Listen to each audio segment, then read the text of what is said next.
Assalamualaikum warahmatullahi wabarakatuh. Ahlan bik fi hadhil qanah Millennial Vibes. Kembali lagi di Kultum Kuliah Kumaha Antum. Oke. Kita di sini bersama Al Ustadz Rashid akan membahas sesuatu yang keluar dari tema Ramadan, tetapi wah ini lumayan sakral Ustadz di kalangan anak milenial. Apa tuh? Ustadz, zodiaknya apa Ustadz? Zodiaknya apa? Nah itu akan kita bahas di sini, yaitu mengenai zodiak Ustadz. Karena sebelumnya nih Ustadz, prolog aja nih. Ternyata banyak banget loh orang yang mempercayai zodiak itu Ustadz, horoskop, Ramalan bintang. Iya, ramalan kayak gitu. Jadi misalkan gue cocoknya kerja apa ya? Ngelihatnya itu bukan ke bakatnya sendiri, tetapi oh zodiak gue kan Gemini. Oh ya udah, kira-kira Gemini cocoknya kerja apa ya? Nah kayak gitu. Ini kan bahaya saja. Ya, jadi mempercayai sesuatu yang tidak seharusnya dipercaya. Nah itu bagaimana Ustaz? Baik, bismillahirrahmanirrahim. Innalhamdulillah wassalatu wassalamu ala Rasulillah wa ala alihi wa sahbihi wa man wala. Asyhadu an la ilaha illallah wahdahu la syarikalah wa asyhadu anna Muhammadan abduhu wa rasuluhu alladzi la nabiyya ba'da. Baik rekan-rekan sekalian, karena kita tidak diberikan kemampuan untuk membaca takdir kita. Nah, kebanyakan mungkin orang-orang jadi terjerumus kepada hal seperti itu. Jadi karena kita menginginkan kepastian masa depan, maka kita datang ke dukun. Gitu ya. Datang ke ramalan-ramalan, tarot pakai apa gitu kan, seperti itu. Atau mempercayai ramalan-ramalan tadi, horoskop ya, padahal di koran, bukan di Quran gitu. Nah gitu. Dan kita dengan sengaja percaya gitu ya. Karena kan biasanya yang digambarkan di horoskop itu kan biasanya gambar-gambar umum ya. Ya sambil detil kamu itu cocoknya apa gitu kan, seperti itu. Biasanya kan, nah gitu, artinya cara-cara setan untuk menjadikan was-was dalam diri kita sehingga jadi kayak pas-pas banget itu dengan cocokologi tadi. Nah, terus gimana sih harusnya kita sebagai umat Islam, apalagi kaula muda yang betul-betul masih panjang gitu kan masa depannya, untuk supaya masa depan kita itu tidak terlalu khawatir gitu kan? Karena kan kebanyakan kita suka khawatir dengan apa sih yang nanti bakal kita terjadi di masa depan gitu kan. Kita mau gimana gitu kan. Yang pertama rekan-rekan sekalian, ada kaidahnya, jangan sampai ketidakpastian masa depan kita gitu kan itu menjerumuskan kita kepada kepastian balasan Allah Subhanahu wa taala. Pertanyaannya gini, siapa yang bisa ngejamin kalau kita ingin jadi PNS nanti di masa depan kita bakal jadi PNS? Siapa yang jamin? Jimat, isim, nggak ada kan? Iya. Nah jangan sampai kita udah punya jimat, punya isim, jadi PNS-nya nggak jadi PNS-nya gagal terus, jadi polisinya nggak jadi, gitu kan? Dengan cara nyogoknya sudah jadi dosa, punya isim, punya jimatnya sudah jadi dosa, masa depannya malah jadi nggak jadi, gitu kan? Belum tentu terjadi. Iya. Artinya tadi betul-betul ambisi kita yang yang duniawi itu, yang cuma mungkin besok gitu kan, itu menjerumuskan kita kepada kepastian Allah yang sifatnya sudah pasti gitu kan. Maka kalau saya tanya lagi, kira-kira apa masa depannya orang yang nggak sholat, yang suka ngelawan ortunya gitu kan? Ada yang tahu? Ada yang tahu? Itu kan sudah pasti ya, dosa-dosa itu sudah pasti gitu pasti. Kan. Tapi tadi ambisi-ambisi kita di dunia itu nggak pasti. Kalau sekarang kita punya keinginan jadi YouTuber keren gitu ya, kayak Atta Gledek seperti itu, tapi kerjaannya itu tidak menghormati orang tua gitu kan. Tapi Atta Halilintar alhamdulillah gitu ya. Yang soleh juga banyak gitu ya, artinya bisa dicontoh lah seperti itu. Tapi ini permisalan buruknya ya. Permisalan buruknya artinya ketika dia ingin sukses tapi berkebalikan ketika usahanya, justru usahanya tadi gitu kan, buat naikin rating channelnya dia ngedengkek channel orang lain, ngejelek-jelekin orang lain. Nah, itu kan nggak seperti itu. Artinya ngejelekin orang lain yang sudah dosa, menjerumuskan dia dalam kepastian balasan Allah Subhanahu wa taala.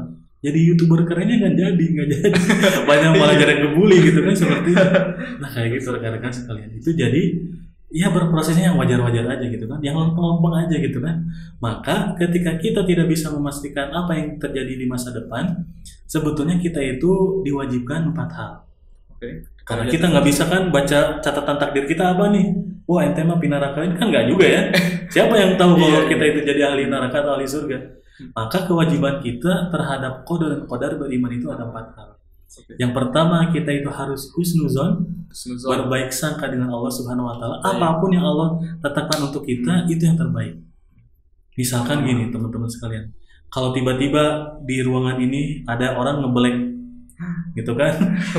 Dibelek gitu kan perutnya gitu kan. Bukan kiasan ya, saya ngebelek aja gitu kan seperti itu. Dibelek, dikeluarin, diobok-obok gitu kan. Kira-kira gimana? Tapi bayangkan kalau nanti yang ngebeleknya itu dokter. Iya. Itu pasti sudah beda persepsi kan? Iya Kan? betul. Padahal orang yang tadi yang ngebelek perutnya sendiri itu perutnya sendiri, terserah dia kan mau ngapain gitu kan. Tapi pandangan kita jadi jelek.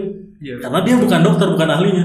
Ngapain dia pasti bunuh diri kan seorang kayak gitu. Iya. Tapi kalau yang ngebeleknya itu pakai pakaian dokter,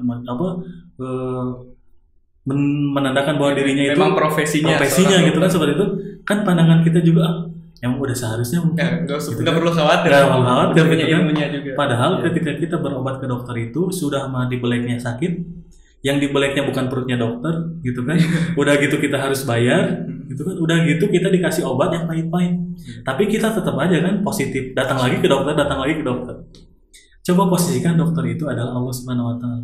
Apapun yang terjadi dalam kehidupan kita, walaupun itu menyakitkan, mungkinnya takdir-takdir yang menurut kita nggak cocok gitu kan, itu bisa jadi mungkin menurut Allah itu yang terbaik, biar kamu sembuh. Nah gitu. Jadi yang pertama itu betul-betul kita itu harus husnuzan dengan Allah Subhanahu wa taala. Yang keduanya kita juga harus berdoa yang baik-baik. Karena doa usilahul mu'min gitu kan. Doa juga turadul bala. Bagaimana doa juga bisa menolak bala. Menolak musibah seperti itu. Artinya doanya yang baik-baik, doanya yang positif-positif. Jangan kebanyakan doa kita tuh ngelaknat orang lain gitu, seperti itu. Kita punya dendam, langsung berdoa yang doa gitu kan, yang buruk-buruk, nggak mempan doa, kadukun jadi kan seperti itu kan. Iya. Coba kalau kitanya positif gitu kan, doanya yang baik-baik. Nah, gitu kan seperti itu. Kita menginginkan yang baik-baik. Insya Allah juga kalau doanya yang baik-baik pasti dikabul. Insya Allah. Gitu kan, apalagi sekarang Ramadan, apalagi nanti ketemu dengan Lailatul Qadar. Dua itu ya. Yang ketiganya adalah kita ikhtiarnya yang baik-baik. Jangan sampai tadi kita mau jadi PNS tapi dengan nyogok ketemu dukun, itu nggak baik sebetulnya. Artinya ketika nanti nggak jadi PNS kita dua kali nyesalnya tuh, nyesal karena sudah dosa gitu kan, ketemu jimat kayak gitu, nyesal juga nggak jadi PNS-nya. Coba kalau kitanya lempeng-lempeng aja gitu ya, ikut tes, kalaupun nggak jadi, mungkin Allah ingin mengganti dengan yang lebih baik. Kadang-kadang ketika Allah ingin mengganti yang lebih baik, kitanya yang ngotot. Kalau nggak jadi PNS, saya nggak bakalan bahagia. Maka selamanya kalau kita nggak jadi PNS, nggak bakalan bahagia. Misalkan lagi, saya nggak bakalan bahagia kalau misalkan saya belum punya motor NMAX. Jadi ketika dia cuma punya motor Beat gitu ya nggak bakalan bahagia. Dia nabung terus buat kebeli NMAX, tabungannya belum kebeli, dia keburu mati. Kira-kira gimana? Dia mati itu dalam keadaan tidak bahagia karena NMAX-nya belum ketemu, dalam keadaan capek dia nabung buat beli NMAX gitu kan. Gitu. Bayangkan, merana banget kan. Kenapa? Karena ambisi kita itu tidak bisa memastikan kehidupan masa depan kita. Jadi jangan sampai juga kekhawatiran kita itu menjadikan diri kita buta akan ketetapan Allah. Nah itu kita nggak mau menerima, jadi ngelakuin hal-hal percaya ini percaya itu. Nah itu betul. Nah yang terakhir, kewajiban kita terhadap takdir adalah tawakal. Jadi doa husnuzonnya yang baik-baik Allah, terus doanya juga yang baik-baik gitu kan, ikhtiarnya yang baik-baik, yang lempeng-lempeng aja gitu kan. Setelah itu, nah tawakalkan kepada Allah dengan cara yang baik-baik. Nah kadang-kadang ada juga tawakal yang nggak baik caranya gitu ya. Ketika dia berproses kumaha urang, nah gimana kita gitu ya, pakai gini.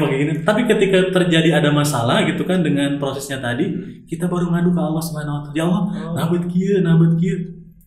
Kata Allah teh, lah kok bisa ngambeknya ke saya gitu ya, ngadunya ke saya. Kan ketika kamu berikhtiar, kamu berproses gitu kan, gimana kamu, instingnya kamu gitu kan, seperti gak ingat ke Allah Subhanahu wa taala, gak ingat dengan rambu-rambu Allah Subhanahu wa taala. Tapi tiba-tiba ketika punya masalah kok ke saya gitu ya ngambeknya. Kayak orang misalkan kayak gini misalkan, orang itu pasang gigi palsu biar ganteng gitu kan, seperti itu. Tapi perginya ke tukang gigi, ke ahli gigi, bukan ke dokter gigi. Ketika terjadi pembengkakan gitu ya seperti itu karena salah masang mungkin seperti itu, dia ngambeknya ke dokter gigi. Pak dokter, ini saya nanahan atau gimana gitu kan. Lah kata dokter, ini masangnya di siapa? Kalau masangnya di saya udah ada tanggung jawab. Tapi karena mungkin ini kan di tukang gigi ya, di ahli gigi, harusnya mah ke ahli gigi lagi gitu kan, ngadunya. Kok ngadunya ke saya gitu ya? Nah, gitu juga. Karena kira-kira ketika tawakal kita itu nggak baik gitu ya. Kita berprosesnya kumaha orang, tapi ketika terjadi masalah, kok Allah yang disalahin? Kok ngadunya ke Allah Subhanahu Wa Taala? Tapi kalau tawakalnya kita bagus, maka berproses juga yang bagus. Insya Allah, ketika kita menyerahkan seluruhnya kepada Allah Subhanahu Wa Taala, Allah jamin yang baik-baik juga. Nah, seperti itu. Oke. Kayaknya nggak usah disimpulin lagi ya.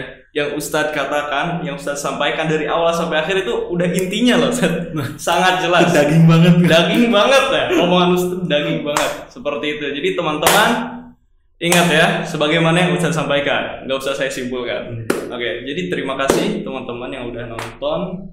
Jangan lupa subscribe, share video ini kalau menurut kalian bermanfaat. Dan sampai berjumpa di kultum selanjutnya. Wassalamualaikum warahmatullahi wabarakatuh. Waalaikumsalam.